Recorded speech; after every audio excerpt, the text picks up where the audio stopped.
আমাদের চ্যানেলে আবারও সবাইকে স্বাগতম, যেখানে আমরা আমাদের সময়ের সবচেয়ে আলোচিত ও জটিল কিছু রহস্যের সন্ধান করি। আজ আমরা মালয়েশিয়া এয়ারলাইন্সের ফ্লাইট 370 এয়ারপ্লেনটি নিখোঁজ হবার ঘটনাটির রহস্য উন্মোচন করতে যাচ্ছি, যা MH370 নামেও পরিচিত।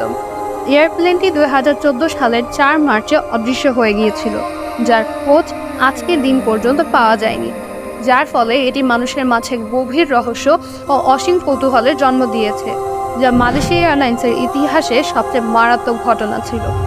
এখন জানা যাক কী হয়েছিল সেদিন। রাত 12:41। মালয়েশিয়ার কুয়ালালামপুর আন্তর্জাতিক বিমানবন্দর থেকে 227 যাত্রী এবং 12 জন ক্রু নিয়ে MH370 বিমানটি উড়াল দিল। গন্তব্য চীনের ক্যাপিটাল বেইজিং। রাত 1:01। বিমানটি 35,000 ফিট উচ্চতায় পৌঁছে যায়। ফ্লাইটটি দক্ষিণ চীন সাগরের উপর দিয়ে টেক অফের প্রায় 38